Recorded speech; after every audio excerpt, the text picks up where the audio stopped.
যার বস্তু ভগবান নিজে এসে গ্রহণ করে, এমন পৃথিবীতে এমন নিদর্শন খুব কম দেখা গেছে যে স্বয়ং ভগবান জগৎ জীবের দুয়ারে এসে কেড়ে কেড়ে খেয়েছেন, এরকম খুব একটা দেখা যায়নি। তবে বলি মহারাজের জীবনীতে এরকম দেখা গিয়েছিল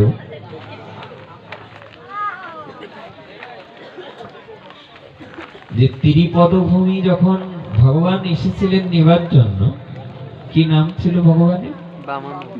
বামন অবতার। বলো ভগবান বামন অবতার কি।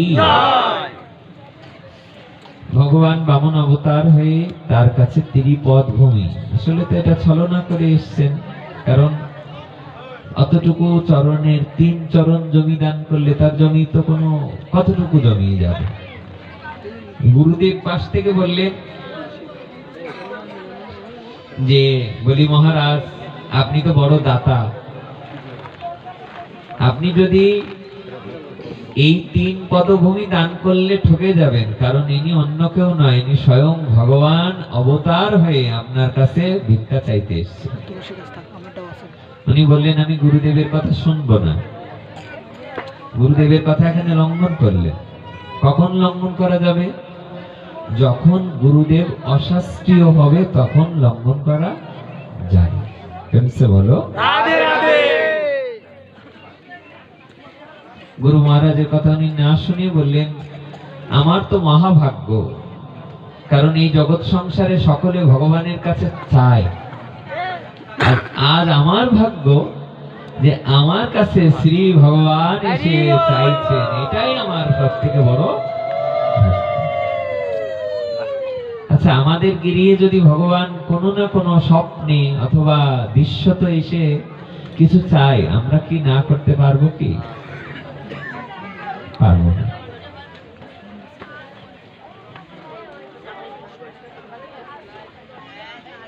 বলি মহারাজ বললেন আপনি কি চান? বললেন আমি ত্রিপদ চাই, 3 পা রাখার মতো এমন জায়গা। এটা দিলেন ভগবান। আমাদের প্রসঙ্গটি নয়, আমাদের এইটি আলোচনার বিষয়বস্তু। আমরা ওখান থেকে ফিরে আসি। এক পদতেই উনি স্থাবর জঙ্গম সব নিয়ে নিলেন। বলে আর এক পদ কোথায় রাখবো? বলে আরেক পদ স্বর্গমত্ত যেখানে আছে উপরের সমস্ত জায়গা নিয়ে নিলেন। আরেকটা চরণ তো ওনার নেই, 2টো চরণে এসছেন ভগবান। উনি নাভি কমল থেকে আরেকটা চরণ বের করলেন, বললেন এই চরণটা কোথায় রাখবো মহারাজ? উনি বললেন সব যখন আমার নিয়ে নিয়েছেন, স্থাবর এবং উপরে নিচে সব যখন নিয়ে নিয়েছেন, একটা জায়গা এখন আমি দেইনি, সেটা হলো আমার মস্তক। প্রসঙ্গক্রমে আমরা কথাটা এই জন্য তুললাম যে ভগবান ভক্তের দুয়ারে এসে যখন মেঘে কেড়ে খাবে, এটা আমাদের জন্য একটা ভাগ্য। আর ভগবান এমন লীলাই যুগে যুগে করেন। আমাদের পদটি হলো শুক্লাম্বর ব্রহ্মচারী বড় ভাগ্যবান, যার অন্ন মেঘে কেড়ে খাইল ভগবান। কোন ভগবান খাইলেন? গৌর ভগবান। হলো এখানকার আমাদের আরেকটি পদ, এটা চৈতন্য চরিতামৃতেরই পদ। মহাপ্রীতে মহাপ্রভু ঝুলিতে হাত দিয়া খাইয়েন তন্ডুল তারে সুধামা বলে। এই একই জায়গার পদটি বড় আস্বাদনীয়। বোঝা না গেলে আমরা ধীরে ধীরে আমরা ভিতরে প্রবেশ করি যে প্রসঙ্গটি কি। একটা হলো যে যার অন্ন মাগি কারি খাইলা ভগবান। দুর্যোধনের রাজপ্রসাদ পরিত্যাগ করে তিনি বিদুরের ঘরে গিয়ে খুদ খেয়েছিলেন। পদকর্তা বলছে যে কি করে বর্ণকুল জাতিকুল নিরর্থক বুঝাবার তরে ঠাকুর হরিদাস জন্মিলেন যবনের ঘরে।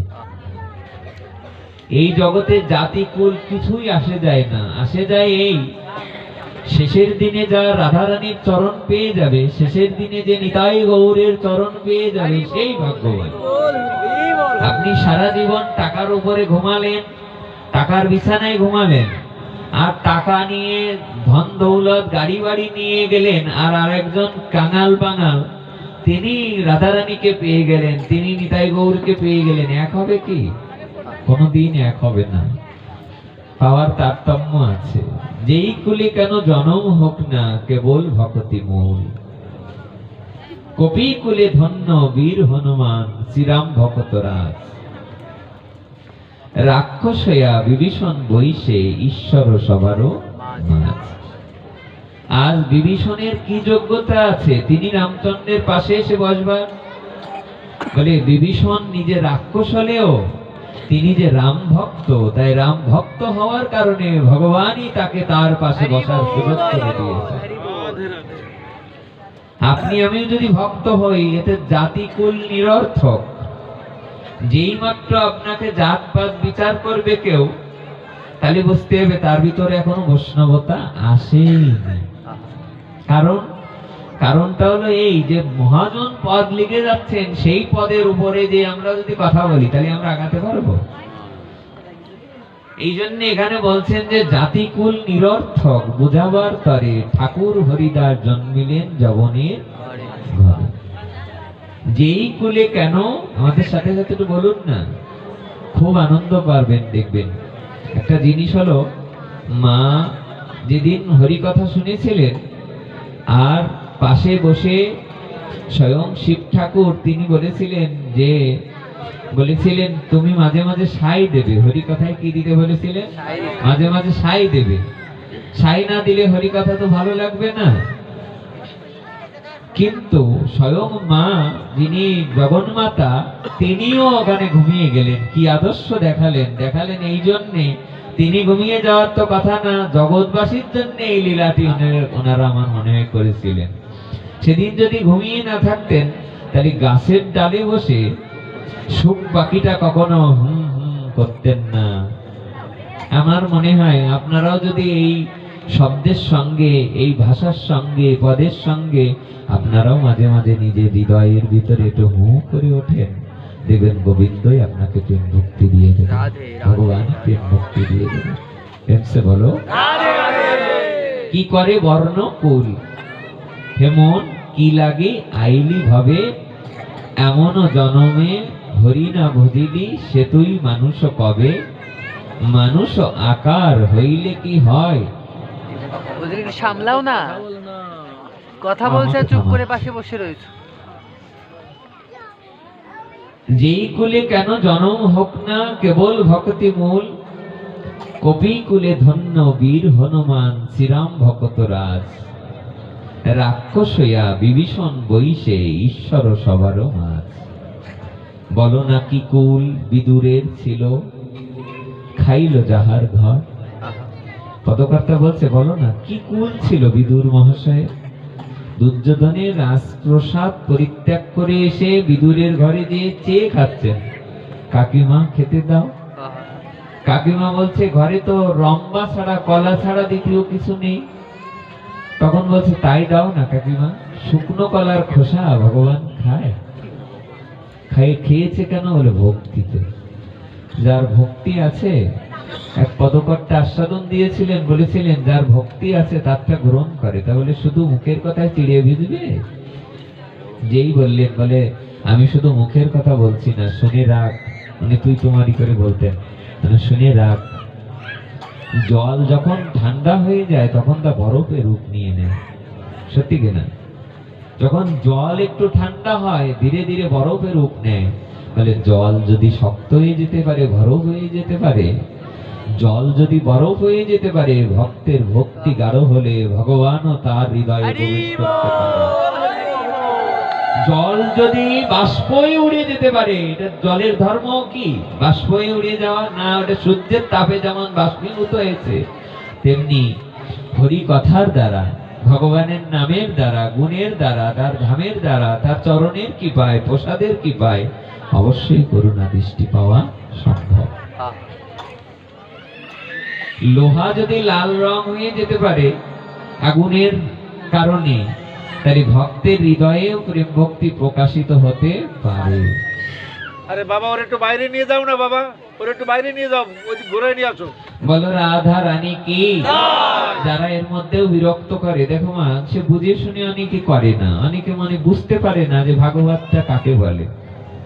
তারা প্রথমে মূল্য দিতে পারে না তো, আর যে মূল্য, দাঁত থাকতে দাঁতের মর্ম বুঝতে হয়। যারা না বুঝে তাদেরকে একটু কানে কানে বলেই দিতে হয় যে দেখো মা, ওকে তোমরা কথা বলো না, অথবা তাহলেই তো ভাগবতকে শ্রদ্ধা করা হয়। যে ভাগবতকে শ্রদ্ধা করে তার অন্য কিছুকে শ্রদ্ধা করা লাগে না।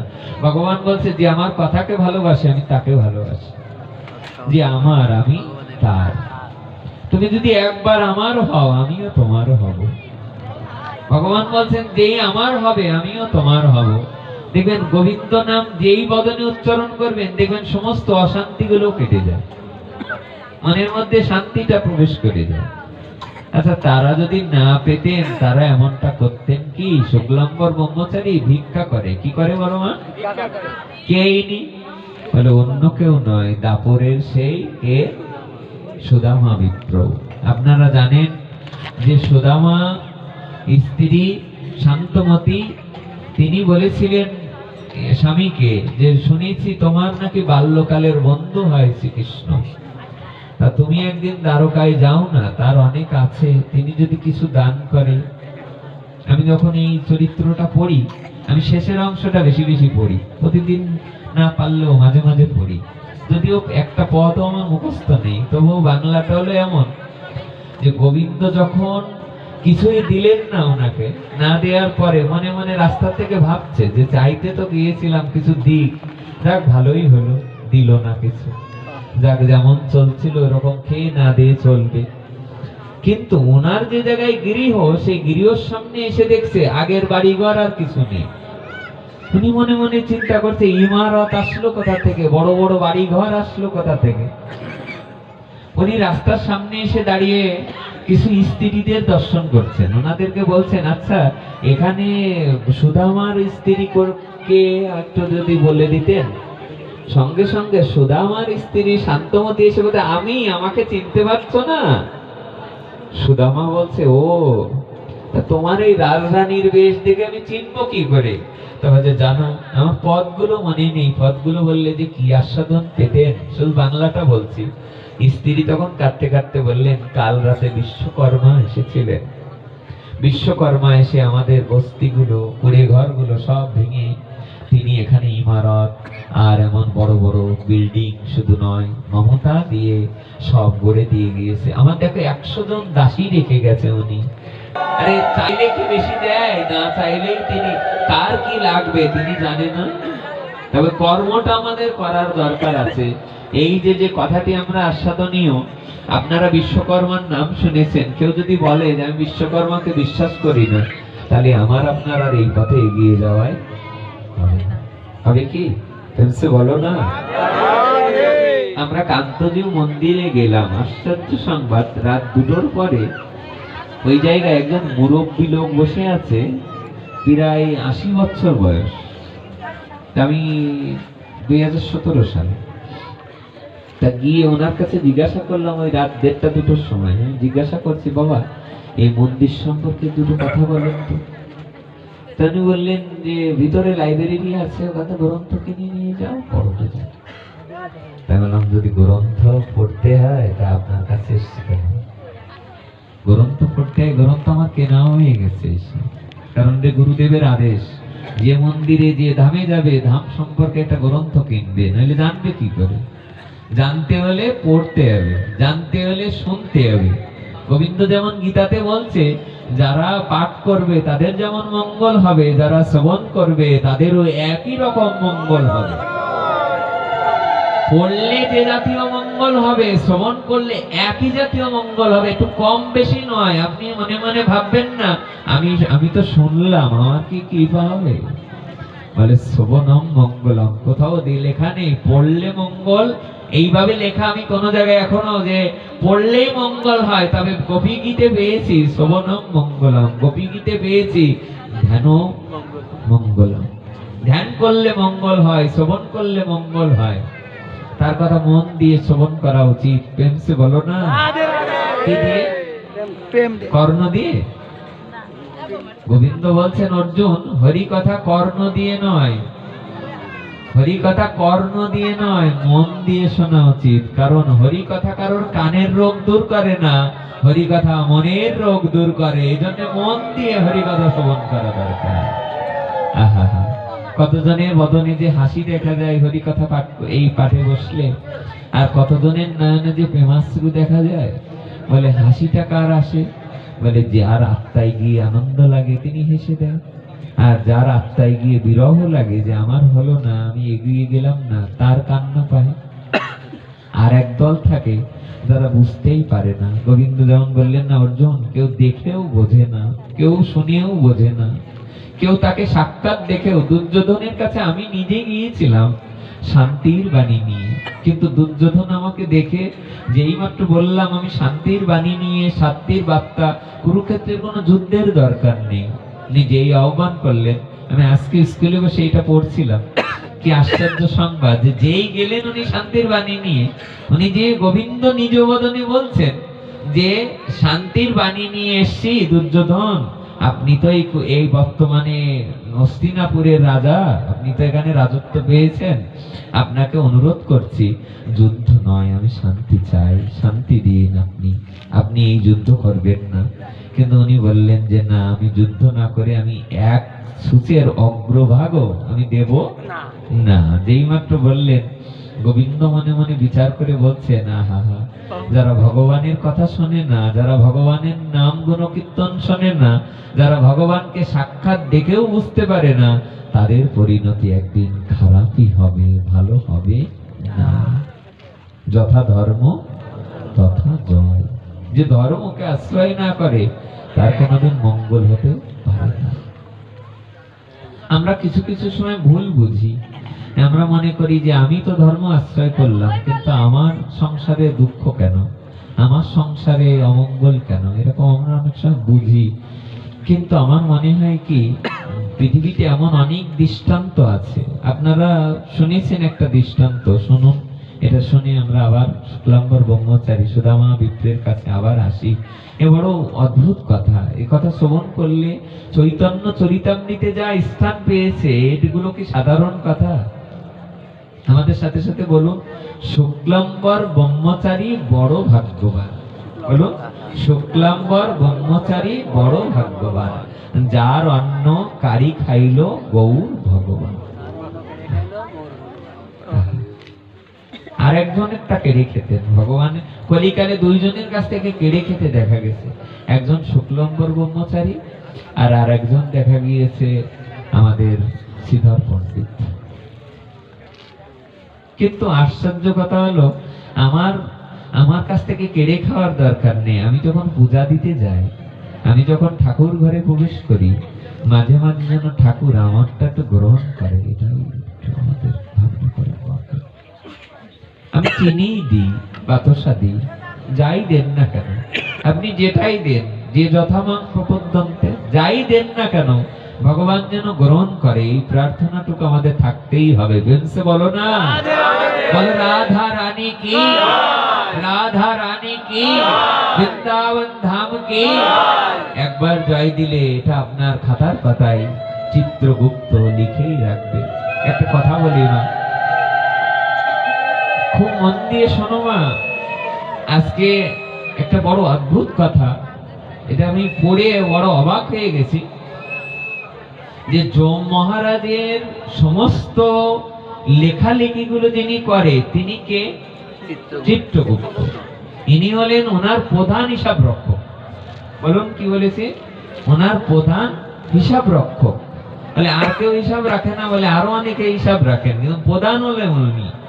বৈতরণী ঘাট যেই আমরা পার হব, বলে যম মহারাজ যে খাতাটা দেখাবেন, ওই খাতাটা অন্য কেউ দেখাবে না, ওই খাতাটা কে এনে দেখাবে? চিত্রগুপ্ত, যেটা হৃদয়ে বসে লিখবেন। উনি যখন লিখবেন, উনি এসে বলছেন যম মহারাজকে যে আমি যা লিখেছি, এই যে সারা জীবনের কর্মফল, এই কর্ম উনি করেছে। তা বলে কি কি পুণ্য করেছে এটা আলাদা করে রাখো, আগে পাপের বিচার হবে তারপর পুণ্যের বিচার হবে। বুঝছে বলো? আগে পাপের বিচার হবে তারপর পুণ্যের। তাহলে পাপ কর্মগুলোকে বলতে লাগলেন উনি, বলেন এই যে এত এই দিনে দুপুর বেলায় এই করেছে, এই দিনে সন্ধ্যা বেলায় এই করেছে, এই দিনে রাত 1:30টার সময় এই করেছে। এই যেই না বলেছেন ওখানে গরুর সঙ্গে মহাবিষ্ণুর কথা হচ্ছে। গরুর তো পাখি, মহাবিষ্ণুকে ভগবানকে বলছেন যে আর কি হয় এমন। তো ভগবান তখন গরুরকে বলছে, দেখো এই জগৎ সংসারে যারা অন্যায়কারী কাঠগড়ায় দাঁড়িয়ে তারা বলে আমি এ করিনি। কি বলে? আমরা যখন কারাগারে বা কাঠগড়ায় দাঁড়াই আমরা বলি যে আমরা এটা করিনি। ওখানে গোবিন্দ বলছেন গরুরকে, গরুর আশ্চর্য কথা হলো এই, যেদিন নরকে গিয়ে যম মহারাজের সম্মুখে দাঁড়াবে সেদিনও এই আত্মা গিয়ে বলবে আমি এই সব পাপ পৃথিবীতে করিনি। তখন বড় যম মহারাজ বললেন, তখন কি এরপর কি হলো? যম মহারাজ তখন ডেকে বললেন যে চিত্রগুপ্ত তাহলে কি করে প্রমাণ করবে? তুমি যে এগুলো লিখে রেখেছো প্রমাণ করে দেখাও। চিত্রগুপ্ত তখন বললেন, প্রমাণ তো অন্য কেউ নয়, প্রমাণের সেই 14 জনকে আমি হাজির করছি। তখন বলছে লিখেছেন আপনি, আরো 14 জন কারা কারা? তাহলে এই 14 জনের মধ্যে সর্বপ্রথম হলো সূর্যদেব। তিনি যে দিনের আলোয় যতক্ষণ আলো দিচ্ছে, আমরা যত যেখানেই ঘরের মধ্যে থাকি আর বাইরে থাকি, সূর্যদেব আমাদের পাপ কর্মটাকে ধরে রাখছে। দ্বিতীয় হলো চন্দ্রদেব, চাঁদ আমাদের পাপ কর্মগুলোকে ধরে রাখবে। আর কে? বলে কাল, সময়। সময় সেই সময় বলবে এই সময়ে তুমি এই করেছিলে। সন্ধ্যা আর রাত আর চার কোণ আর 4 দিক, পূর্ব পশ্চিম উত্তর দক্ষিণ। আর কারা বলবে? আর বলে স্বয়ং ধর্ম এসে বলবে সে আমার সামনে অধর্ম করেছে। কেন বলো না? এরা এসে সংবাদ দেবে। আমি আজকে ভাইকে তখন বলছি বিকেলে বাড়ি এসে, আমি বলছি জানো এই কথাগুলো যদি কেউ জেনে যায় তাহলে আর কেউ পাপ করবে না। আমারে বললে যে এরপরেও করবে। আমি বললাম যে কেন করবে? তাহলে করবে হলো যার হৃদয়টা এখনো পরিষ্কার হয়নি, সে পাপ করেও মনে করবে যে আমার এই পাপটা কেউ দেখিনি। আমি যে মিথ্যা কথা বললাম আমার এই মিথ্যাটা অন্য কেউ জানে না। আমি যে সবার সামনে মিথ্যা বললাম এই মিথ্যাটা কেউ দেখলো না। অনেকে দেখবেন পাপ করে আবার পিছনে ফিরে আমরা তাকাই বা তাকিয়ে অনেকে দেখে আমারে কেউ দেখিনি তো। পাপ করার পরে কেউ দেখিনি তো। বেমসে বলো না? দেখার সে ঠিকই দেখে নিল। বলে কে দেখলো? বলে কাল আমার দেখে রাখলো, কাল আমাকে ছাড়বে না। মানে আশ্চর্য কথা হলো এই, রহস্যময় কথা হলো এই যে আমার যেদিন আমাকে যেদিন ৮৬,০০০ যোজন পথ অতিক্রম করতে হবে, ৪৭ দিন লাগবে। এই পথ যেতে যেতে কোনো জায়গায় নাকি পুরাণ বলছে যে এই জায়গাগুলোতে কোনো জায়গায় জলের ব্যবস্থা নেই। আত্মা সেদিন জল পিপাসায় কাতর হতে হতে বলবে আমায় একটু জল দাও, আমায় একটু জল দাও। ৪৭ দিন কষ্ট পাবে কিন্তু কেউ এক ফোঁটা জল। বলে এগুলো শুনলে কি হবে? বলে একটু ভয় আসো, তাহলে তো একটু হরি কথার দিকে অনেকেরই দেখবেন মোহ, একটু এই দিকে মমতা আসবে। বলছে বলো না? আসলে আমরা বলতে বলতে যে জায়গায় গিয়ে থেমেছিলাম এই দৃষ্টান্তটা হলো এই, আমরা মাঝে মাঝে মনে করি আমরা যেটা করছি এইটার ফলই মানে এটা। কিন্তু আপনারা জানেন যে একজন জাহাজে উঠেছেন, তো তখনকার সময় এত ট্রান্সপোর্ট ছিল না, জাহাজে চলাফেরা করত। ওই জাহাজে চলতে চলতে যেই মাত্র সমুদ্রে আটলান্টিক মহাসাগরের মধ্যে গিয়েছে জাহাজটা, ওই মহাসাগরের মধ্যেই জাহাজটা ক্র্যাশ হয়েছে। জাহাজটা যখন ধ্বংস হয়ে গেছে, ঝড়ে কবলিত হয়ে জাহাজটা যখন ভেঙে গিয়েছে, ওর ভিতরে থেকে একজন বেঁচে রয়েছেন। যে একজন বেঁচে আছেন উনি জাহাজের একটি একটি কাষ্ঠ কাঠকে উনি ধরে রেখেছিলেন, আশ্রয় করে রেখেছিলেন।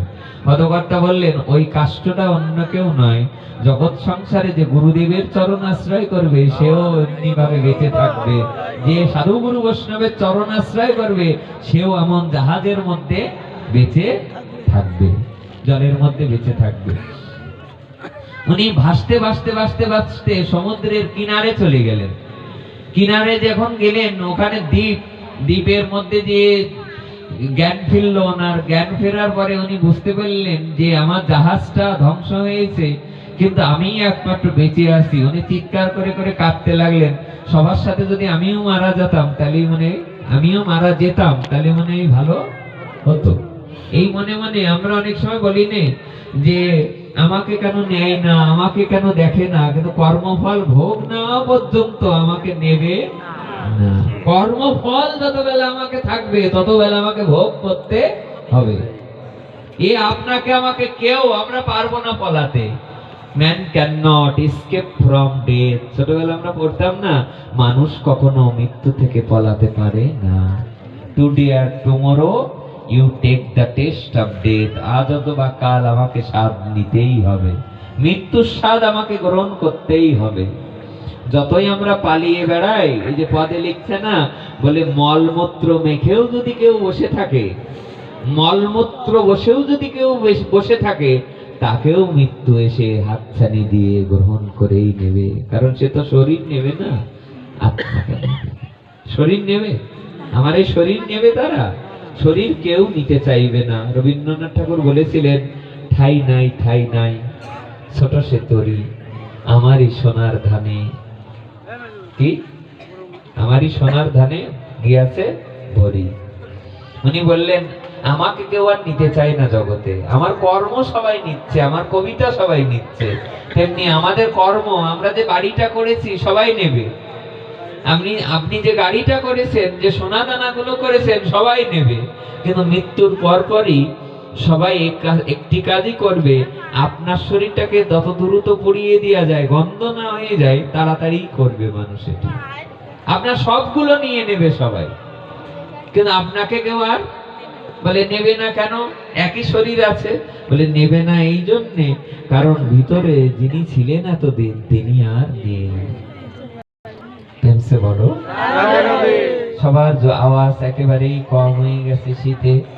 শীতে কষ্ট হচ্ছে, মাটিতে বসে। আপনারা যারা ঘুমিয়ে যাচ্ছেন বলো না রাধে রাধে, বলো রাধা রানী কি। ওই কিনারে অর্থাৎ সমুদ্রের কিনারে যে জায়গায় দ্বীপ, ওই দ্বীপের পাশে গিয়ে করন্দন করছে, কাঁদতে কাঁদতে মনে মনে চিন্তা করছে, তাই তো আমি যদি চলে যেতাম তাহলে ভালোই হতো, কিন্তু উনি বাঁচার জন্য কেউ কি আর বেঁচে তো থাকতে হবে সবাইকে। উনি বেঁচে থাকার জন্য কি করলেন, ওই সমুদ্রের আশেপাশে কিছু ফল ফলাদি, আশেপাশে যে সমস্ত বাগান আছে, ওই বাগানের থেকে দুটো ফল এনে উনি সেবা করতে লাগে। কোন রকমে বেঁচে আছেন। 2 দিন 3 দিন ধরে সব গুছিয়েছেন, বিভিন্ন খড়কুটা, সমুদ্রের পাড়ে যত খড়কুটা আছে ওগুলো গুছিয়ে গুছিয়ে কুড়িয়ে মতো তৈরি করেছে, কুড়িয়ে ঘর তৈরি করে ওর মধ্যে আছে রাত্রিবেলা। বিশাল শান্তি পাচ্ছেন যে তাই তো বেঁচে আছি, এর মধ্যে টিকে আছি। পরের দিন সকালবেলায় আবার খিদে, তার যে ক্ষুধার জ্বালায় উনি কি করলেন, আবার বনে গেলেন। বনে যে কিছু কলা বা কিছু ফল ফলাদি এনে আবার ওই কুড়িয়ের মধ্যে এসে আবার খেতে লাগলেন। এইভাবে 2-4 দিন চলতে চলতে ভালোই লাগতে লাগলো, বেশ বেঁচে আছে উনি সমুদ্রের পাড়ে, বেশ খুশি উনি যে না সব কেউ বাঁচে নাই, আমি তো বেঁচে আছি। এই করতে করতে একদিন হলো কি, আকাশে প্রচন্ড মেঘ উঠেছে। এই মেঘে এত বাতাস উঠেছে, উনি ফল ফলাদি আনতে গিয়েছিলেন বা সমুদ্রের পাড়ে কিছু পাওয়া যায় কিনা খুঁজতে খুঁজতে দেখলেন আকাশে এত মেঘ করেছে, এত ঝড় উঠেছে। উনি দৌড়ে ছুটে আসতে লাগলেন, আমার কুড়িয়ে ঘরটা যেন ভেঙে না যায়। উনি দৌড়াতে দৌড়াতে এলেন, কিন্তু অনতি দূরে যেই মাত্র এলেন, এসে দেখে আকাশ থেকে একটা বিদ্যুতের অর্থাৎ বাস পড়ে ওই যে ঘরটা ছিল সামনে, ঘরটা দাউ দাউ করে জ্বলছে। যেই মাত্র জ্বলছে উনি এসে ঘরের সামনে দাঁড়িয়ে দাঁড়িয়ে ওখানেই কাঁদতে লাগলেন, বিধাতা তোমার বিচার বড় নিষ্ঠুর। কারণ বাড়িতে ছিলাম, সেখান থেকে জাহাজে উঠলাম, জাহাজের কেউ বেঁচে রইল না, আমাকেই একমাত্র বাঁচিয়ে রাখলে। অথচ আজ দেখো একাই বেঁচে আছি। আজ আমি কত কষ্ট করে 5-10 দিন ধরে একটা কুড়িয়ে ঘর নির্মাণ করলাম, তাও এই এত জায়গা রয়েছে, এত বাগান রয়েছে, তাতে তোমার বাস না পড়ে আমার এই কুড়িয়ে ঘরটার উপরেই তোমার বাসটা পড়লো। যেই মাত্র এমন বিচার করতে লাগলেন আর ধিক্কার দিতে লাগলেন, ভগবান তোমার কোনো বিচার নেই, বিচার যদি থাকতো আমার এই কুড়িয়ে ঘরটার পরে অন্তত তুমি এটা ফেলতে না। এই বিচার করতে করতে হঠাৎ করে উনি হর্ন শুনতে পেলেন। কিসের হর্ন জানেন? একটা জাহাজের হর্ন শুনতে পেলেন। উনি হঠাৎ করে সমুদ্রের কূলে তাকিয়ে দেখে বিরাট বড় এক জাহাজ আসছে। জাহাজের ভিতরের থেকে কণ্ঠস্বর বেঁচে আসছে, যে আছো হাত তোলো, যে আছো সিগন্যাল দাও, আমরা তোমাকে রক্ষা করতে এসেছি। মুহূর্তের মধ্যে 2-10 মিনিটের মধ্যে জাহাজটা কাছে নিকটে চলে আসলো। নিকটে আসার পরে উনি আনন্দে একেবারে ভীষণ আটখানা হয়ে যেতে লাগলেন। উনি জাহাজে যখন উঠতে যাবেন তখন নাবিককে জিজ্ঞাসা করতে লাগলেন, নাবিক আমি একটা কথা আপনাকে জিজ্ঞাসা করব, তারপর জাহাজে উঠবো। বলে কি কথা? তো বলে কথাটা হলো এই, আমি যে এই দ্বীপে আছি এইটা আপনাকে কে বললো? তো বলে কে আর বলবে, কেন একটু আগে আপনি আগুন জ্বালিয়ে যে সিগন্যালটা দিলেন, ওই সিগন্যালটা পেয়েই তো আমি আপনাকে বাঁচাতে এসেছি।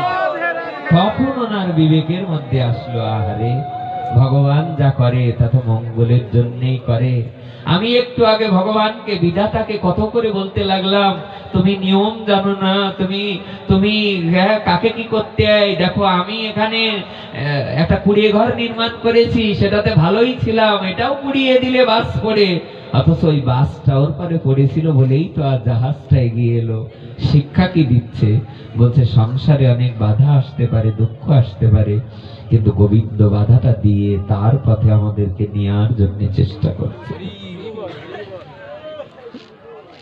সিদ্ধ জগন্নাথ দাস বাবা সেদিন বলেছিলেন, ওরে যদি সংসারের অমঙ্গল হয়, অমঙ্গলকে মঙ্গল মনে করিস, ভগবানের দয়া মনে করিস। কারণ এই অমঙ্গলটা না আসলে কখনো গোবিন্দ পথে কেউ যেতে চায় না।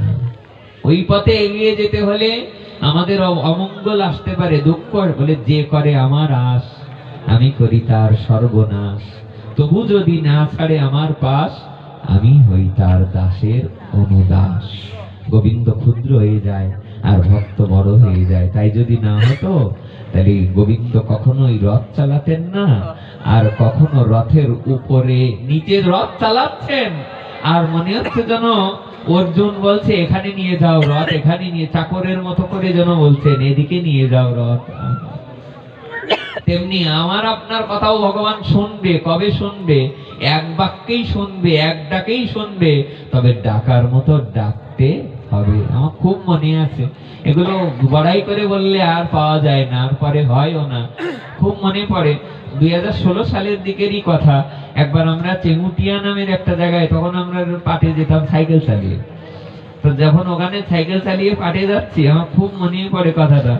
যখন পাটে যাচ্ছি খুব মনে আছে কথাটি, যে এত পরিমাণ বৃষ্টি হচ্ছে, আষাঢ় মাস, তো রাত 8টার পরের থেকে একটানা বৃষ্টি হয়ে যাচ্ছে।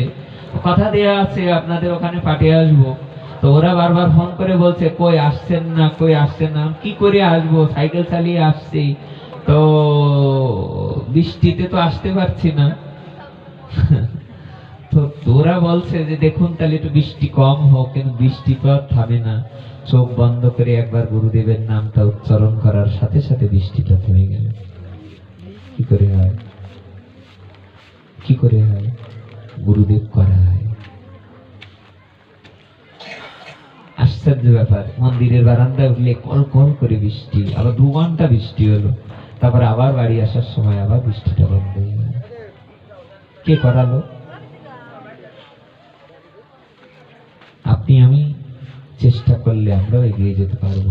সবার দ্বারাই সম্ভব, কেউ যে পারবে না এরকমটা না। আপনার যে ঘরে যে জমিটা আপনি কিনেছেন, ওই জমিটার ভিতরে যদি একটা বাড়ি করেন, আচ্ছা জমির থেকে বাড়িটা কি বড় হবে না ছোট হবে?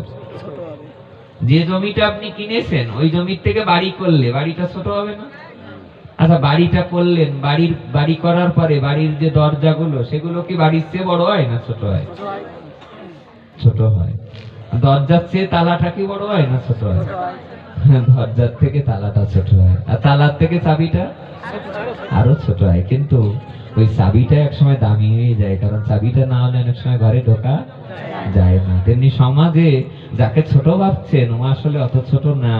হয়তো ও হয়তো প্লেটগুলো এগিয়ে দিচ্ছে, ও জলটা এগিয়ে দিচ্ছে, পাটিটা পেতে দিচ্ছে, কিন্তু ওরা না হলে আপনি বৈষ্ণব সেবাটা দিতে পারতেন না। কি বৈষ্ণব সেবাটা আপনি দিতে পারতেন না? আরে যে টাকা দিল সে কি সব করে ফেলে? সব করে ফেলে না। যে আয়োজন করে সে সব করে ফেলে না। যে রান্না করে তারও কৃপা আছে, যিনি কীর্তন করে তার কৃপা আছে, যিনি পাঠ করে তার কৃপা আছে, যারা শ্রবণ করে তাদের মঙ্গল হয়। এমন কি প্রসাদ পাওয়ার পরে এটোগুলো যেখানে ফেলে দেওয়া হয় তা যদি কুকুর বিড়াল এসে গ্রহণ করে তারও মঙ্গল হয়ে যায়। এমন কি ওই প্রসাদ ফেলে দেওয়া এটো পরের দিন কোনো পিঁপড়াও যদি গ্রহণ করে তারও মঙ্গল হয়ে যায়। এমন কি কোনো পক্ষী, পশু পক্ষী এসেও যদি ওটা গ্রহণ করে তারও মঙ্গল হয়ে যায়। গোবিন্দ এমন করে কৃপা করে। তাই কে সিগন্যাল দিল, কে পুড়িয়ে দিল, আকাশ থেকে বাসটা ফেললো কে? ভক্তকে রক্ষা করবার জন্য ওদিন ঝড় বৃষ্টি সৃষ্টি করে তিনি বাস ফেলে তাকে নিয়ে গেছিলেন। শুক্লাম্বর ব্রহ্মচারী বড় ভাগ্যবান, যার অন্ন মাগি খাইলেন, যার অন্ন মাগি খাইলেন গৌর ভগবান। এইটা আমরা আস্বাদনীয় কথা, বড় পরম আদরণীয় কথা। পৃথিবীর এমন কোন ভক্ত নেই এই কথা শ্রবণ করলে তার প্রেম প্রাপ্তি হবে না, সবার দ্বারাই সম্ভব হবে। উনি একদিন ভিক্ষায় নেমেছেন। কে বলুন? শুক্লাম্বর ব্রহ্মচারী। কে? দাপরের সুদামা বিপ্র। বিপ্র মানে ব্রাহ্মণ। এবারও হয়েছেন তিনি শুক্লাম্বর ব্রহ্মচারী। তিনি এবার ভিক্ষা করতে গিয়েছেন, ভিক্ষা করে তন্ডুল পেয়েছেন। কিসে নিয়ে যাচ্ছেন বলুন? থলেতে করে। কিসে নিয়ে যাচ্ছে মা? থলেতে করে নিয়ে যাচ্ছে। মহাপ্রীতে মহাপ্রভু থলেতে হাত দিয়া খায়েন তন্ডুল তারে সুধামা বলিয়া। যেই মাত্র থলের মধ্যে হাত দিয়ে এক মুষ্টি তন্ডুল জিহ্বায় দিয়ে সেবা করা আরম্ভ করেছে মহাপ্রভু। যেই মাত্র মহাপ্রভু জিহ্বায় দিয়েছেন, জিহ্বায় দেওয়ার সঙ্গে সঙ্গে মহাপ্রভু চিবিয়ে চিবিয়ে আস্বাদন করছেন। শুক্লাম্বর ব্রহ্মচারী দৌড়ে এসে মহাপ্রভুর চরণখানি বাজা করে ধরে বলছে, প্রভু ভিক্ষার চাল এখনো কাড়া নয়, এখনো রান্না করা না, এই চাল তোমার সাজে না, আমি বাড়ি নিয়ে যাই, আমি এগুলো ঝেড়ে পুছে এগুলো রান্না করি, তারপরে তুমি সেবা করো। যেই মাত্র বললেন সঙ্গে সঙ্গে মহাপ্রভু বললেন, শুক্লাম্বর আমি যে তোমার চাউল তন্ডুল কেড়ে খাই এ তো তুমি চাও না। বললেন, প্রভু তুমি স্বয়ং ভগবান, তুমি রাধা গোবিন্দ মিলিত তনু, তুমি সাক্ষাৎ ভগবান ব্রজেন্দ্র নন্দন, তোমার এই চাল সেবা করার, চাল কেউ খায়, চাল কেউ সেবা করে। যেই মাত্র বললেন সঙ্গে সঙ্গে মহাপ্রভু বললেন, এতবার যখন কেড়ে কেড়ে খেতে গেলাম, একবারও যখন দিচ্ছ না, আমি তোমাকে আজ অভিশাপ দেবো। মহাপ্রভু অভিশাপ দিচ্ছেন। কি অভিশাপ জানেন? শুক্লাম্বর ব্রহ্মচারীকে বলছেন, মহাপ্রভু বলছেন, শুক্লাম্বর আমার থেকে যখন চাল দিচ্ছ না তখন আমি তোমাকে এই অভিশাপ দিলাম যে পৃথিবীতে যতবার জন্মগ্রহণ করবে প্রত্যেকবার যেন ভিক্ষা করেই জীবন যাপন করো, আর কিছু যেন তোমার না হয়, তোমার যেন টাকা পয়সা না, ভিক্ষে করে যেন তুমি খাও। যেই মাত্র বললেন, শুক্লাম্বর ব্রহ্মচারী বলে উঠলেন, প্রভু তুমি আমাকে এমন করে বলছো, তো যে ভগবান যদি কাউকে অভিশাপ দেয় আমিও তোমাকে বলছি শোনো। কি বললেন ভগবান জানেন? ভগবান বললেন শুক্লাম্বর ব্রহ্মচারীকে, যেমন মহাপ্রভু বললেন যে পৃথিবীতে যতবার জন্ম হবে ততবার যেন তুমি ভিক্ষার চাল আমার এমন করে ভিক্ষা করে খাও। আর শুক্লাম্বর ব্রহ্মচারী মহাপ্রভুকে বললেন, প্রভু আমিও তোমাকে বলছি শোনো, আমি যেমন যতবার পৃথিবীতে জন্মগ্রহণ করে ভিক্ষা করে খাবো, ভিক্ষা করে সেবা নেব, তেমনি আমিও তোমাকে বলছি তুমিও ততবার পৃথিবীতে আগমন করবে, আর আমার এই থলে থেকে ভিক্ষার চালই কেড়ে কেড়ে খাবে, এই আমার নিবেদন। এই তিনি বলে দিলেন। কি লীলা ভগবানের, আশ্চর্য কথা। মহাপ্রভু যেন বলতে লাগলেন শুক্লাম্বর ব্রহ্মচারীকে, যে শুক্লাম্বর ব্রহ্মচারী বললেন, প্রভু আমার একটা কথা নিবেদন, আমি ভিক্ষে করে খাবো, আমার তাতে কোনো আপত্তি নেই, কিন্তু আমার একটা নিবেদন হলো যে তুমি আমাকে এই রকম আশীর্বাদ করলে কেন যে আমি যেন ভিক্ষে করে গ্রহণ করি? মহাপ্রভু বললেন, শোনো শুক্লাম্বর, আরে কি এই ব্যাপার, জগৎ আপনারা কি এখানে সংসারে, গল্প করতে আইছেন এই জায়গায়? মহাপ্রভু বললেন, এই জগৎ সংসারে তোমাকে আমি ভিক্ষা করে খেতে বলেছি এই জন্যে, কারণ এই জগৎ সংসারে অনেকের অনেক আছে, কিন্তু তারা আমাকে অনেকের ভিতরের থেকে দিতে চায় না। কিন্তু তুমি যদি ভিক্ষুক হও, তুমি তো ভিক্ষা করা তন্ডুল, আমাকেই ভোগ লাগাবে, আমাকেই ভিক্ষা করে খাওয়াবে, এই জন্যই আমি তোমাকে এমন অভিশাপ দিলাম। বারবার করে বলতে লাগলেন, মনে আছে? স্পর্শ করে দাঁড়ালেন শুক্লাম্বর ব্রহ্মচারীকে। যেই মাত্র স্পর্শ করলেন, স্পর্শ করার সাথে সাথে দেখলেন ইনি আর কেউ নয়, দাপরের সুধামা বিপ্র। আপনারা জানেন, যেদিন খুদগুলো চিড়েগুলো নিয়ে গেছিল গোবিন্দের জন্য, সেদিন শুক্লাম্বর ব্রহ্মচারী তো নয়, তিনি সুধামা বিপ্র, দাপরের সুধামা। উনি ওই যে টোপলাটাই করে নিয়ে গেছিলেন, ঘরে তো কিছুই নেই, চিড়ের টোপলাটা যখন নিয়ে যাচ্ছেন, বারবার করে নয়নের সামনে এনে ধরছেন, কিন্তু নয়নের জলগুলো টোপলার উপরে পড়ে পড়ে চিড়েগুলো ভিজিয়ে নোনতা হয়ে গেছে। ওই চিড়েগুলো যখন গোবিন্দের সামনে নিয়ে গেছিলেন, গোবিন্দ দ্বারকায় যে দারোয়ানরা ছিল, দারোয়ানগুলো বারবার করে ঘাট ধাক্কা দিয়ে সুদামাকে বের করে দিচ্ছে। যখন সুদামাকে বের করে দিচ্ছে, সুদামা বারবার করে আবার ফিরে ফিরে আসছে দুয়ারের কাছে। গোবিন্দ তখন দারোয়ান বলছে, তুমি কি পাগল? পাগল না হলে আবার ঘুরি ঘুরি কেউ ভিতরে আসে?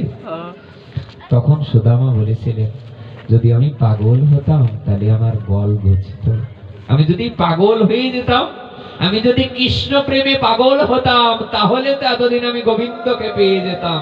আমি পাগল হতে পারিনি। যেই মাত্র এই কথোপকথন হচ্ছে, সঙ্গে সঙ্গে গোবিন্দ শুনতে পেলেন যে সুদামা এসেছেন।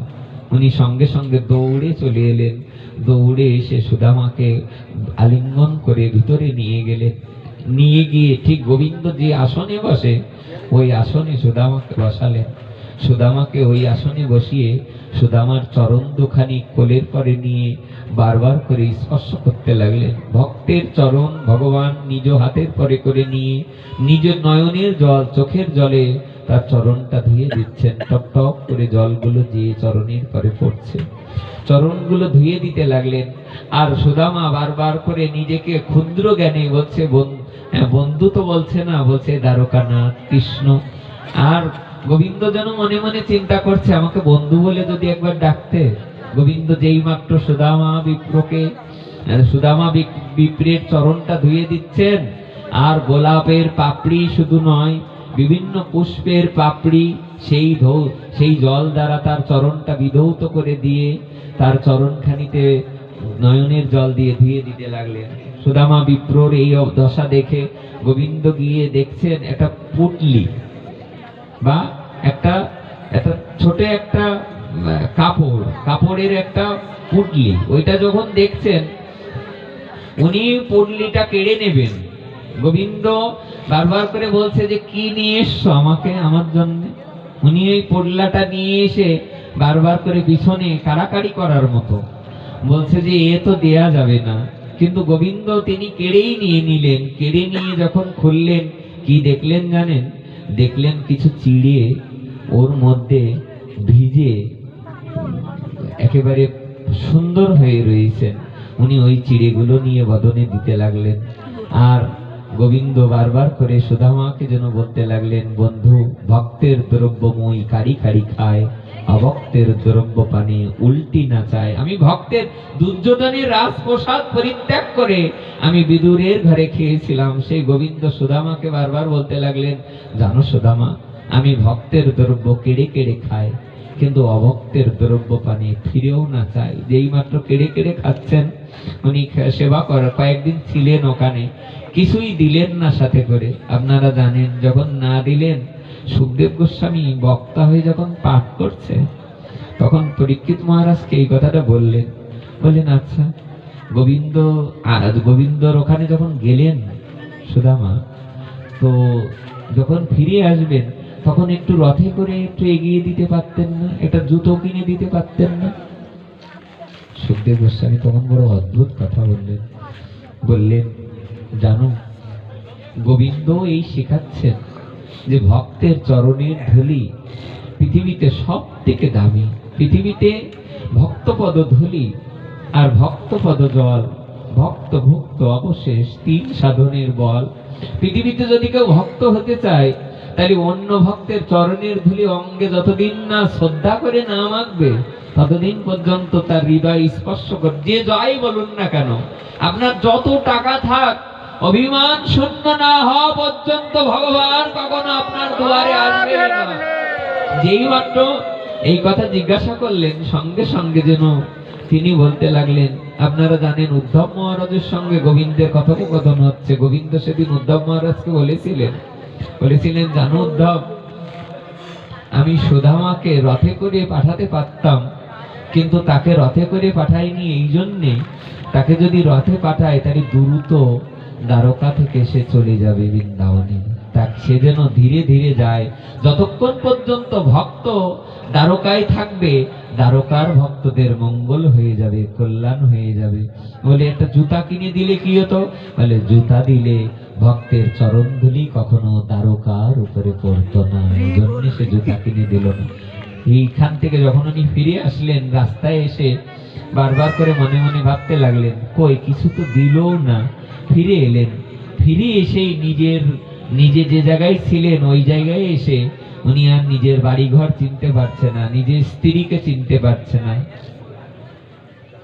স্ত্রী বললেন, গতকাল রাত্রে বিশ্বকর্মা এসে আমাদের এই তলাটে, আমাদের এই জায়গায় কি করে দিয়েছেন? এই ইমারত গড়ে দিয়েছেন, আর দাস দাসী দিয়ে ভরে দিয়েছেন, টাকা পয়সা সোনা দানাতে ভরিয়ে দিয়েছেন। এটা বিশ্বকর্মা ইচ্ছা করলে সব পারে। পেন্সে বলো না, তিনি ভগবান চাইলে রাখে হরি, মারে কে? আর মারে হরি তো রাখে। 10 তলার উপরে শুয়ে থাকবেন, আপনাকে কেউ বাঁচাতে পারবে না যদি গোবিন্দ না রাখে। আজকেও একটা পদ পড়ছি, যদিও পদটা সকলের জানা, আবার পড়তে, এটা পড়াটা পড়তেও মজা লাগে। কেন লাগে জানি না। চৈতন্য ভাগবতে মধ্যলীলায় এই পদটি আছে, আপনারা পড়ে দেখবেন। চৈতন্য ভাগবতে যে পঙ্গুং লঙ্ঘয়তে গিরিম যৎ কৃপা তমহং বন্দে পরমানন্দ মাধব। যদি গোবিন্দের কৃপা হয়, পঙ্গু পাহাড় লঙ্ঘন করতে পারে, আর বোবা কথা বলতে পারে। সবার দ্বারাই সম্ভব, কেউই ছোট নয়। চাবিটা যেমন ওই ঘরের দামি হয়ে গেছে, তেমনি এই জগৎ সংসারে, আচ্ছা কুড়াল দিয়ে যেমন গাছ কাটা যায়, ব্লেড দিয়ে কাটা যায়? কেন ব্লেড দরকার হয় না? ব্লেডটা ব্লেডের কাজ করবে, আর কুড়ালটা কুড়ালের কাজ করবে। আরে যেদিন সেতু বন্ধন করেছিল, আপনাদের মনে আছে, যেদিন রামচন্দ্রের সেতু বন্ধন হয়েছিল, রামচন্দ্রের তো না, সেতু বন্ধনটা করেছিল কাঠবিড়ালি, আর সেতু বন্ধনটা করেছিল হনুমান আর বানরগণ মিলে। রামচন্দ্র সেদিন ওই পারে যাওয়ার পর সেতুটা দেখে রামচন্দ্রের চোখ দিয়ে জল চলে। আগে কোনোদিন এমন কাঁদতে দেখা যায়নি। উনি ওপারে গিয়ে যখন কাঁদছেন, কাঠবিড়ালি গুলো এসে, হনুমান গুলো এসে, বানর গুলো এসে রামচন্দ্রের পাশে দাঁড়িয়েছে সবাই।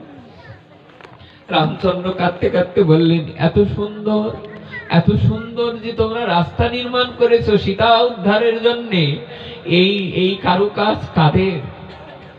কাঠবিড়ালি গুলো এসে বলতে লাগলো, দিব্য দৃষ্টিতে বলতে লাগলো, এগুলো সব হনুমানের করা। হনুমান বলতে লাগলেন, না, ওরাও সহযোগিতা করেছে, ওরাও সাহায্য করেছে। রামচন্দ্র এসে কাঠবিড়ালিকে হাতে নিলেন, হাতে নিয়ে কি বললো যেন আদর করে দিলেন। তার 4টে আঙুল দিয়ে যেই মাত্র কাঠবিড়ালির অঙ্গে স্পর্শ করলেন, সঙ্গে সঙ্গে রামচন্দ্রের একটা দাগ হয়ে গেলেন ওনাদের অঙ্গে, কাঠবিড়ালির অঙ্গে। কাঠবিড়ালিদের বললেন, সীতা উদ্ধারের জন্য তোমরা যা করেছো এটা আমি পারতাম না যদি না হনুমানের কৃপা না হতো, তোমাদের কৃপা, বানরের কৃপা না হতো। মহাপ্রভু সেদিন রামচন্দ্র আশীর্বাদ করে দিলেন, জন্মে জন্মে তোমরা বৃন্দাবনে, জন্মে জন্মে তীর্থস্থানে, জন্মে জন্মে তোমরা গীতা ভাগবতের পাতায় আপনারা দেখবেন এখনো যারা বৃন্দাবনে যান আপনারা আশ্চর্য হবেন, লক্ষ লক্ষ কোটি কোটি হনুমান বানর কোথার থেকে আসে, তাদের কে খেতে দেয়, তাদেরকে কে জেনে কে, কতবার যেয়ে দেখবেন, এবার যেয়ে দেখবেন। আমার মনে হয় আগামী 500, 1000, 10,000, 50,000 বছর পরে যেও বৃন্দাবনে যেয়ে দেখবেন তারা ওখানে আছে, এরাই তো তারা, তারাই তো এরা। কি আমরা গতবার গেলাম, আশ্চর্য একটা ব্যাপার, শুনলে একদম আনন্দ পাবেন আপনারা। আমি আশ্চর্য হয়ে গেলাম যে বাঁকে বিহারি আমরা যখন দেখতে যাচ্ছি, বাঁকে বিহারির গলিটা একটু সরু, ওই সরু গলির মধ্যে যখন যাচ্ছি আমাদের পিছনে একজনের চশমা পরা, তো চশমা যার পরা, ওদের তো ওই চশমাটা নিতে 1 সেকেন্ডও লাগে না, ওদের কত কারুকাজ করা, কতটা জানা। বৃন্দাবনের এই সংবাদ আপনারা যারা নিজ চোখে দেখে এসেছেন, বৃন্দাবনে যারা গেছেন, বৃন্দাবন তো তাদের আনন্দের জায়গা, বৃন্দাবন তো তাদের প্রেমের জায়গা, প্রেমের স্থলী। যে যাবেন ওখানে তার প্রেম তো ধরবে, আকর্ষণ করবে। ওই সরু গলির মধ্যে যে একজন চশমা চোখে দিয়ে যাচ্ছে, ওরা এসে মুহূর্তের মধ্যে একেবারে আমি নিজে দেখলাম, নিয়ে উপরে উপরে গিয়ে চশমাটা ধরে রেখেছে। ব্রজবাসীগণ হিন্দিতে বলছেন যে একটা জুস কিনে দিলে ওই চশমাটা আবার ব্যাগ দেবে। কি কয়টা দিতে হবে? একটা জুস কিনে দিলে ওইটা আবার ব্যাগ দেবে। কিন্তু আশ্চর্য, এর আগের বার আমি এমন দেখেছিলাম, এইবার আশ্চর্য ঘটনা ঘটলো যে আগের বার দেখলাম একজন একটা জুস কিনে দিল, ওটা ব্যাগ দিয়ে দিল, কিন্তু এবার আর ব্যাগ দিল না। সবাই অবাক হয়ে গেছেন যে ব্যাগ কেন দিল না, বলে 2 জন আছে এই ব্যাগে। দুটো জুস না দেওয়া পর্যন্ত ব্রজবাসীরা তারা ওগুলো দেখতে দেখতে তারা কতটা অভ্যস্ত হয়ে গেছেন। ওনারা আর একজন এসে পাশে দাঁড়িয়ে বলছে, কি আর দেখছো, চশমা যদি পেতে চাও আর একটা জুস কিনে নিয়ে এসো। আর ইন্ডিয়ান 20 রুপিতে ওখানে একটা জুস পাওয়া যায়। উনি ভিতরে গিয়ে আর একটা 20 রুপি দিয়ে আর একটা জুস কিনেছে। ওই জুসটাই নেই, ওদের কাছে দিতে হাতে হাতে দেবে না, তো ওরা অনেক চালাক, হাতে হাতে দেবে না, যে এক হাতে নাও এক হাতে দাও। উনি ট্রাই করে দেখছে যে এক হাতে দেবে এক হাতে নেবে, তা দেবে না, যদি আরেকটা কিনে দিতে হয়। আর যে লোকটা দিচ্ছে উনিও একটু চালাক মতো আছে, একটু কিপটে মতো। আমার মনে হয় উনি মনে মনে ভাবছে যদি আবার আরেকটা দিতে বলে, উনি পরেরটা দেওয়ার সময় হাতে হাতে বলছে, হাতে হাতে হবে, কিন্তু হাতে হাতে হবে না, উনি বলে চেলে দিতে। ব্রজবাসীরা যেই চেলে দিতে বললেন, উনি আরেকটা জুস চেলে দিলেন, ওরা ধরলো, ধরার পরে ওরাও ওইটা চেলে দিল। কে শিখায়? তারা তো ওখানে জ্ঞানী, তারা এক জন্মে ওই জায়গায় যায়নি। বৃন্দাবনের একটা পিঁপড়ে, একটা মশক, তারাও সাধারণ নয়। বৃন্দাবনে যত বৃক্ষ দেখবেন, সব বৃক্ষের পত্রগুলো, পাতাগুলো সব নিম্ন, সব নিচের দিকে বদন দেয়া। বলে কেন?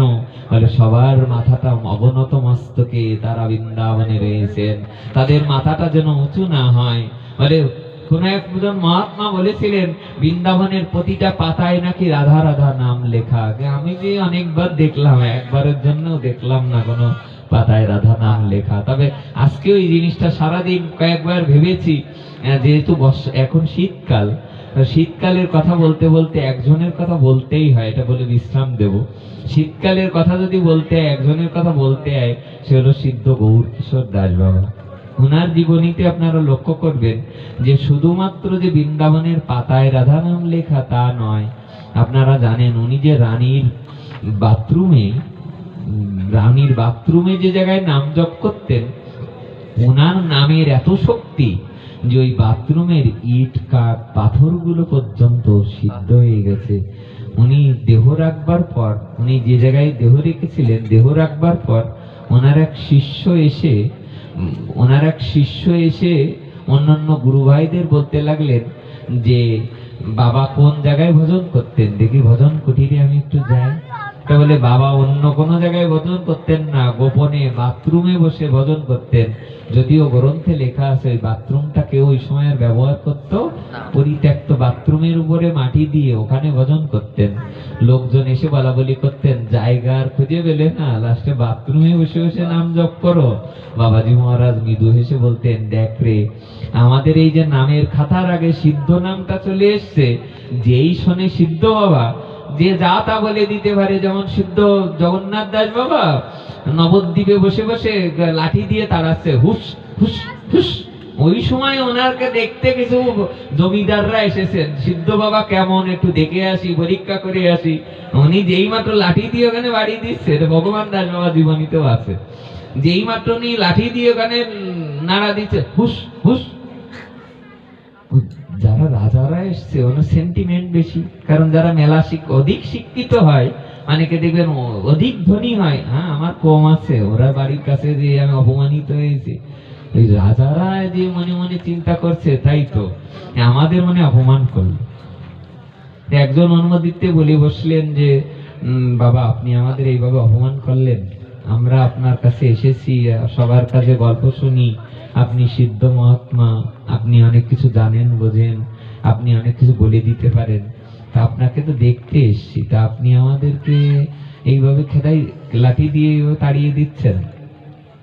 সিদ্ধ চোখ মেলে বললেন, আরে তোদের তাড়াইনি, আমি বৃন্দাবনে অমুক মন্দিরে, মানে লোকনাথ মন্দির না এটা, লোকনাথ মন্দিরের সামনে একটা তুলসী গাছ আছে, ওই তুলসী গাছে এখন ছাগলে এসে কিছু পাতা খেয়ে যাচ্ছে, তাই আমি এখান থেকে লাঠি দিয়ে তাড়িয়ে দিচ্ছিলাম।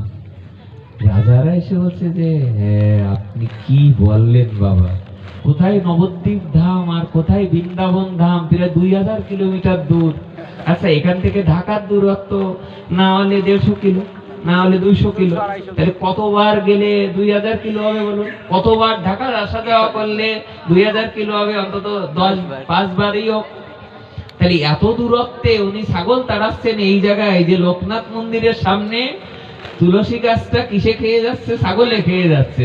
এই যেই না বললেন, বলার সাথে সাথে রাজারা বললেন, টেলিফোন আবিষ্কার হয়েছে তখন সদ্য, যেই মাত্র বললেন এক কাজ করো, বৃন্দাবনে অনতি দূরে যে জায়গায় এই টেলিফোন এক্সচেঞ্জ পাওয়া যাবে, ওই এক্সচেঞ্জে তখনকার সময় 20 টাকা 30 টাকা দিয়ে ফোন করা যেত, ইন্ডিয়ান রুপি। তখনকার সময় 20-30 রুপি মানে অনেক টাকা।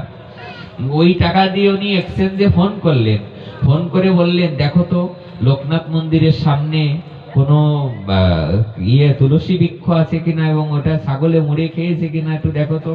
সবাই গিয়ে দেখলেন লোকনাথ মন্দিরের সামনে ওই তুলসী গাছটা ছাগলে মুড়ে খেয়েছে।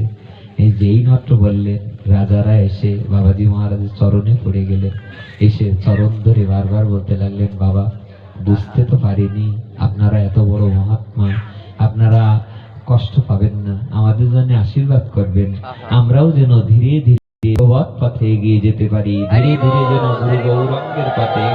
একটা কথা বলি আপনাদের, যারা এর মধ্যেও যারা আছেন, আপনাদের মধ্যেও এমন অনেকে আছে, মৃত্যুর সময় দেখবেন আগে ভাগে বলে দেবে যে আমার অমুক টাইমে যাওয়ার সময় এসে গেছে। কারা পারবে? এগুলো তারাই পারবে যারা ভাগবত ভজন করে। কারা পারবে? এগুলো যারা হরিনামকে আশ্রয় করেছে। কারা পাবে?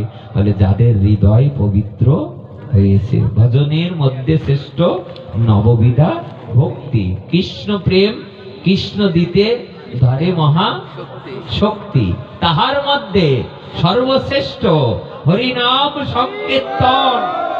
এর পরের লাইনটা শুনতেই হবে, এই লাইনটা না শুনলে এত পথ শোনার কোনো অর্থটা আমরা উপলব্ধি করতে পারবো না। আবার বলছি শুনুন, চৈতন্য চরিতামৃতের পথ তো বড় অদ্ভুত কথা লেখা। কি ভজনের মধ্যে শ্রেষ্ঠ 64টা সেবার মধ্যে শ্রেষ্ঠ কটি? 9টি। কি কি? শ্রবণং, কীর্তনং, তারপর বলুন বিষ্ণু শরণং, পাদসেবনং, অর্চনং, বন্দনং, দাস্য, সখ্য। 9 নম্বরটা হলো আত্মনিবেদন, যেটা দ্রৌপদী করেছিলেন। দ্রৌপদী যেদিন গোবিন্দের জন্য প্রার্থনা গোবিন্দের জন্য বারবার আহ্বান করছিলেন যে আমার বস্ত্র দুঃশাসন টেনে নিয়ে আমাকে বিবস্ত্র করতে চায়। গোবিন্দ সেদিন মনে মনে বলেছিলেন, যতক্ষণ না আমার ভক্ত আত্মসমর্পণ না করবে, নিজে বাঁচাতে চাইবে, ততক্ষণ পর্যন্ত আমি গোবিন্দ এগিয়ে যাব না। বারবার করে রুক্মিণী এসে বলতে লাগলেন, উনি তো আমার সখী হয় না, মেয়ে ছেলে, ওনাকে রক্ষা করবে না? রুক্মিণীকে বললেন গোবিন্দ, রুক্মিণী, আমি তো ভক্ত বৎসল, আমি তো ভক্তকে রক্ষা করতে চাই, কিন্তু ভক্ত তো আমাকে ডাকছে না, সে নিজের কাপড়টা নিজে বাঁচানোর চেষ্টা করছে। বললেন, সে যদি দুবাহু তুলে আত্মসমর্পণ করে, আমাকে সমস্ত মন প্রাণ দিয়ে আত্মসমর্পণ করে, তাহলেই আমি সেখানে যাব। সঙ্গে সঙ্গে শ্রী গোবিন্দের সম্মুখে, আসলে এই কৃপাটাও ভক্ত কৃপা, ভক্ত কৃপা যদি না